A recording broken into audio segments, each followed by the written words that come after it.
What is going on, Zoomer Nation? Gen Z, Zoomers, Zers, Gen Z, if you will, and you will if you're British. What's going on with them, huh? What's going on with those little guys? Well, first of all, they're not so little anymore. A lot of them are college-aged or post-college aged. A lot of them are getting wrinkles. And that last one's just me. I look older than J.J. McCullough. That's fucked up. That shouldn't be happening.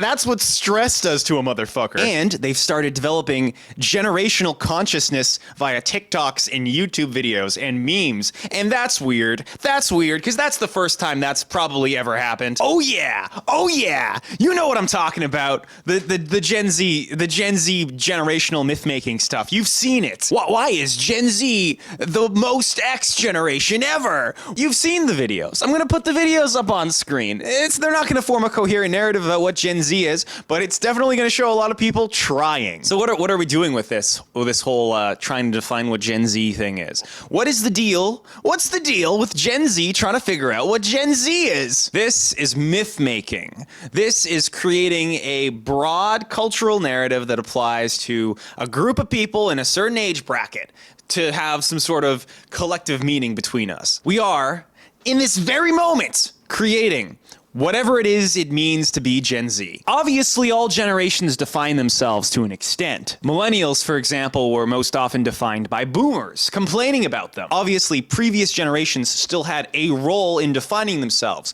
but I don't think it's ever been done so explicitly and consciously as it's being done now. Gen Z is still talked about by other generations, but it's done so in a less threatening and judgmental way, I would say. The people most critical of Gen Z are just other Gen Zers. Indeed, you don't even really see millennials getting in there and heavily scrutinizing what Gen Zers are doing. Possibly because millennials had been so heavily scrutinized themselves during their coming of age, and also possibly because millennials view Gen Z as kindred spirits that just have to deal with more of what they went through rather than a completely oppositional force. And that's nice. It gives Gen Z a little bit of a breathing room to define themselves. Do you see what I'm doing here when we're talking about generations? We're making these broad, super overarching sweeps of everything.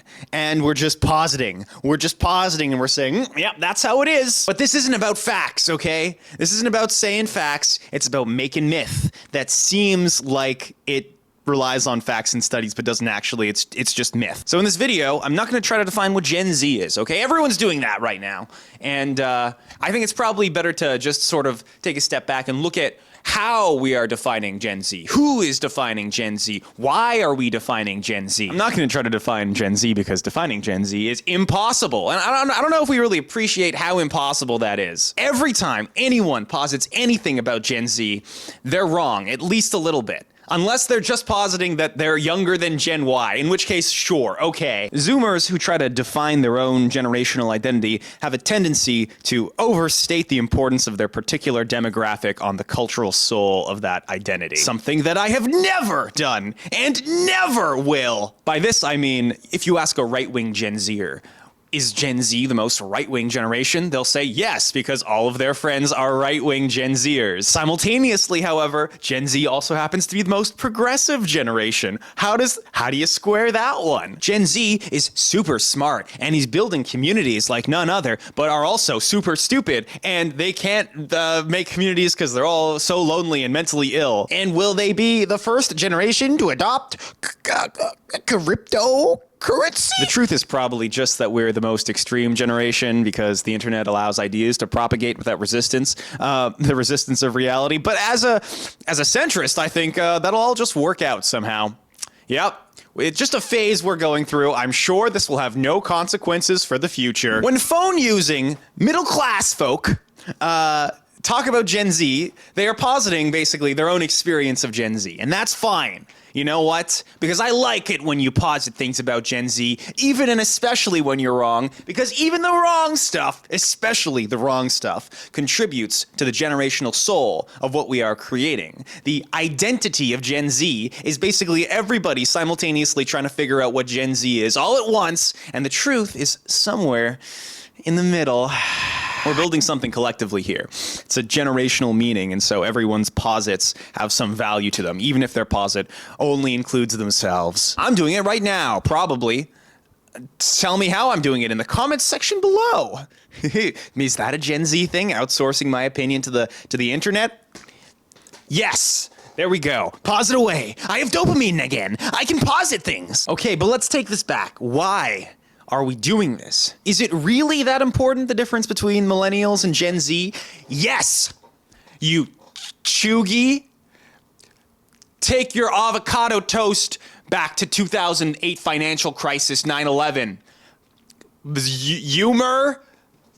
Ah! Yeah, that's right. We have chuggy. Chuggy is literally just a slur Gen Z has towards Gen Y. I love pointless infighting. It's my favorite thing. Sorry, I got a little off track from the question. Why are we doing this?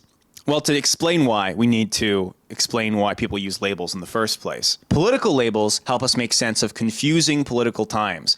Political times that are so complicated and confusing that it continuously amazes me that anybody thinks anything. Mental health labels like schizophrenic or autistic or ADHD or depressed or anxious, all those mental health labels do is convince you that you have some grasp on the human brain, the complexity and chaos of the mind. And guess what? You don't. Nobody does. And that goes triple for your psychiatrist, okay? They have no idea what's going on, no clue. And generational labels help us do the same thing, making sense of the noise of generational identity. If somebody posits something about Gen Z and it circulates into the discourse and people reject it or accept it, that all contributes to what our idea of Gen Z is. So Gen Z is grasping in our own flawed and inarticulate and garbled way towards some kind of collective meaning for the word Gen Z. But let me say that again. Gen Z is grasping towards meaning collectively in our own garbled and incomprehensible way, but not just towards what the word Gen Z means. We're doing that with everything. Politics, community, art, mental health, love, relationships, spirituality, everything, community, everything, meaning, everything. Because that's what human beings do. That's what everybody does. That's what humans have done since the dawn of time. Search for meaning in a confused and garbled world.